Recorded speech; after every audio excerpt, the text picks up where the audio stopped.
with the Johnson County Public Library in Indiana. I work at the White River branch. Today, I just want to show you how to make your own mask, no-sew, with things that you have around your house to keep yourself safe when you're out shopping or running errands. First, you're going to need a piece of fabric. You can use an old t-shirt or a bandana,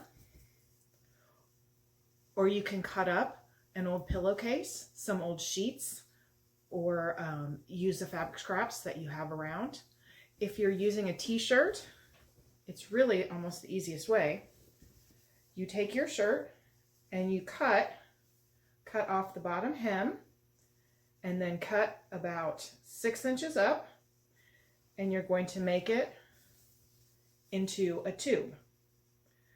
Then you're going to take this tube and you're going to use either a hair tie or an elastic band, or you can cut strips from that same t-shirt, and those are going to become the ties to hold your mask to your face. You just fold your strip over the ties, or if you're using hair ties, you just feed your strip through the hair tie, and then you're going to fold the ends of the tube inward to make a rectangle. That rectangle will be 6 layers of fabric thick. So it's pretty thick mask. It will filter out, I believe the CDC said it will keep 75% of what you're blowing out from infecting anybody else. If it's a little too thick, you can always take this tube down to 1 layer and make it a 3-layer mask if you're having trouble breathing with that.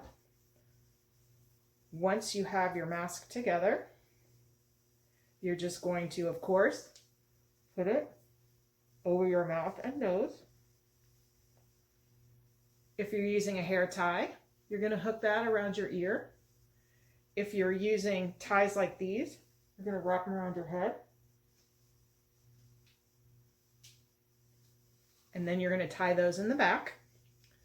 And that's how you make a no-sew mask.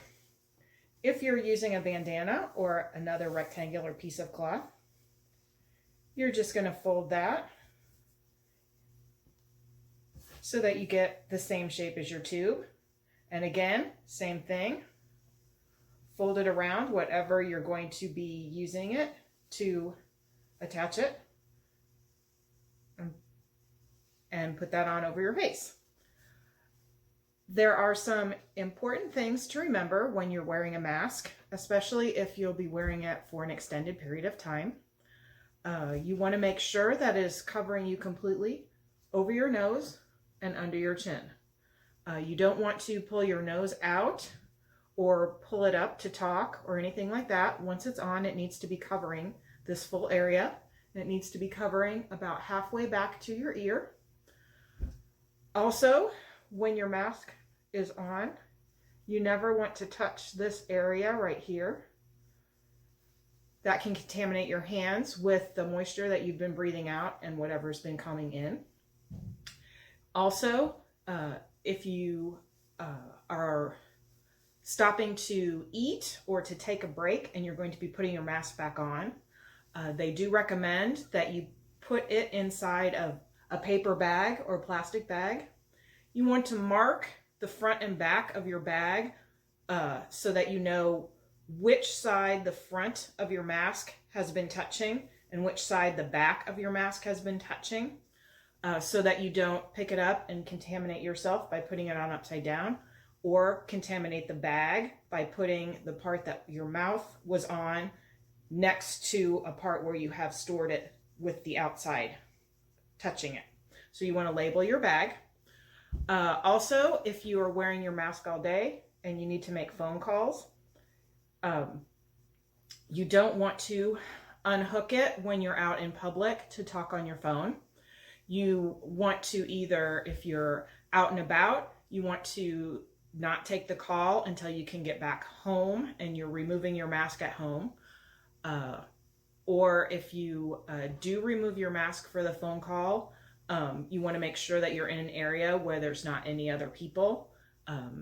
Not just social distancing, not just the 6-foot passing area, but if you're going to be taking your mask off and actually having a phone conversation, you do want to be somewhere where there's not any other people.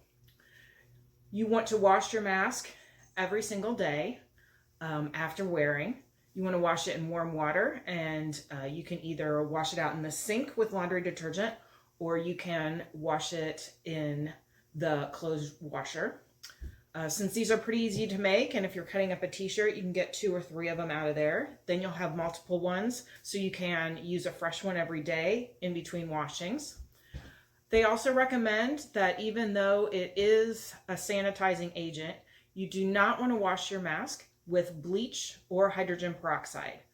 Both of these chemicals, while they do kill germs, they also will break down the fabric, and so your mask will get weaker. The little holes will get larger as it degrades over time, and it's a way that isn't really visible until it's actually worn the fabric all the way down. It's just breaking down each individual fiber, so you won't really see it. But you do want to just wash your mask in plain soapy water. That is plenty to disinfect it for the next day. You don't want to wear your mask wet. You always want it to be dry. Wet fiber lets more airflow go through. If you're breathing a lot into it, or if you're coughing a lot into it or sneezing and your mask does become damp, you do want to change that. You don't want to be wearing a mask that's very wet all day. And other than that, we will link to a tutorial for a mask that you can sew on your sewing machine if you have one. We will also link to an article that has a lot more tips and tricks for mask safety, and links to the CDC site and other things about wearing masks every day. And I hope that you all stay safe and stay home.